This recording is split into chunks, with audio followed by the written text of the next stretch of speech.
ערב טוב, ברוכים הבאים לערוץ לחשוב כמו פילוסוף.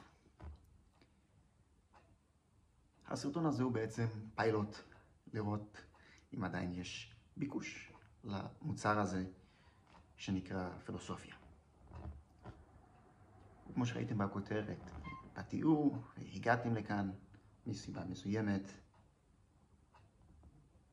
אנו היום ננסה להבין את שאלת היסוד, מהי פילוסופיה. ואני רוצה להציב כאן אתגר. תרשמו בתגובות מהי פילוסופיה, הגדרה כלשהי, מה אתם חושבים. תחפשו בגוגל, בבינה מלאכותית, איפה שהצעירים היום מחפשים, אני לא מכיר. ואני מבטיח לכם, זאת ההבטחה, שלא תמצאו תשובה.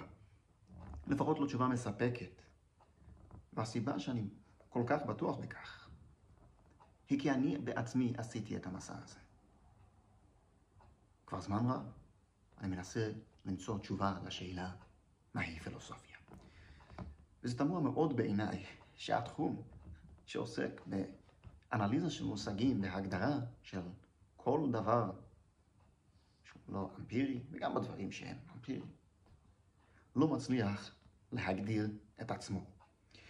והאמת היא שרוב התשובות שקיבלתי היו תשובות פילוסופיות. ויש כאן אבסורד מסוים, מאחר ואם אנחנו לא מצליחים להגדיר מהי פילוסופיה, הטענה שהתשובות שקיבלתי הן פילוסופיות היא חסרת משמעות. כי מה זה פילוסופיה? אבל בשורש הדברים, בבסיס הדברים, אני מרגיש, אני חושב, ליתר דיוק, זה שהאמת היא שאנחנו לא יודעים. אנחנו לא יודעים מהי פילוסופיה, וזה בסדר לא לדעת. ועדיין אנחנו עוסקים בה, ועדיין היא משפיעה עלינו. וכדי קצת לרדת לזה, לנסות להבין, אני אנסה, גם אם לא נצליח להגיע להגדרה מוסכמת, מושלמת, לנסות להבין אלמנטים מסוימים במהי פילוסופיה, ובמה עוסקים הפילוסופים, מה עושים פילוסופים, למה והאם צריך לדעת פילוסופיה. ממבוא ראשוני לתחום הזה שנקרא פילוסופיה. ובכן, מבחינה אטימולוגית, מבחינה לשונית, ואני בטוח שהציבור הנבון יודע, פילוסופיה זו מילה מהשפה היוונית, פילו פירוש אהבה, וסופיה פירושו חוכמה, ופילוסוף הוא אוהב חוכמה, ואחד המקורות לכך הם באתיקה. אני מצטט מאריסטו. אריסטו מעביר ביקורת על האידאות, אך דומני שתתקבל דעתי שבדרך כלל מותר וחובה עלינו להפריך לשם קיום האמת אף את דברי עצמנו, ועל אחת כמה וכמה כשהמדובר בפילוסופים שפירושו אוהבי החוכמה, שבהיותנו אוהבים גם את ידידינו, כלומר אפלטון, וגם את האמת, מצווה קדושה היא להעדיף את ההיא, להעדיף את האמת.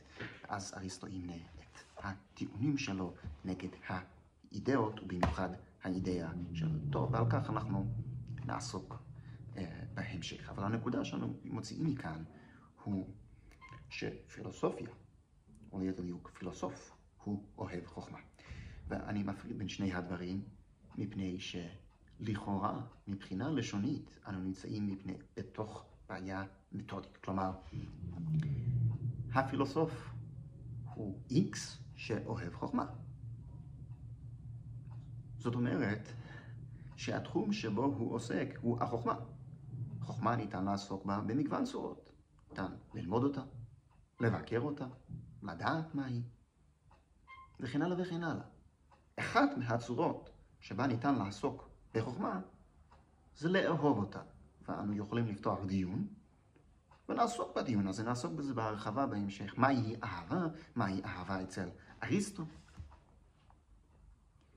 אבל אם כך, התחום עצמו היה צריך להיקרא סופיה, לא פילוסופיה, מפני שאפילו האהבה היא תכונה מסוימת שמבטאת את הגישה של האדם, שאם האדם נוקט בגישה הזאת כלפי החוכמה, כלומר שהוא עוסק בה, או בצורה של אהבה, או מתוך אהבה, אז הוא פילוסוף.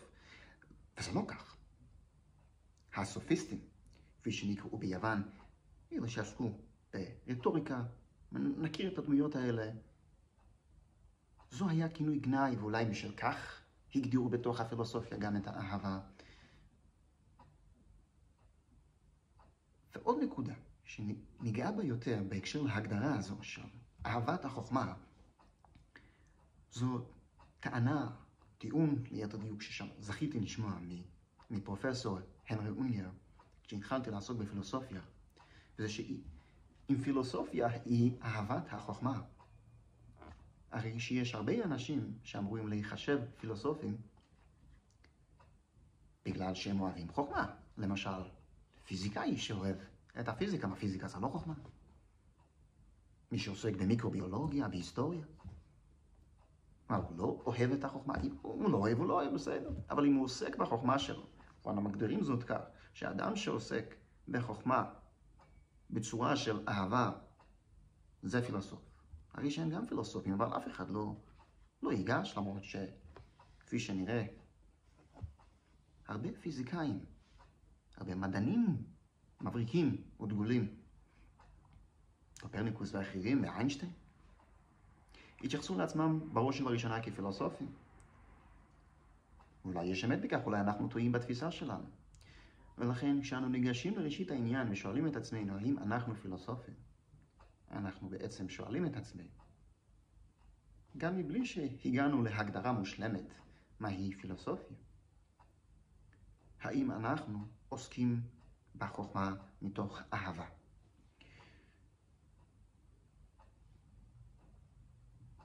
ואת האהבה הזו נגדיר, לפחות כרגע, לפחות בהתחלה, בצורה הבאה,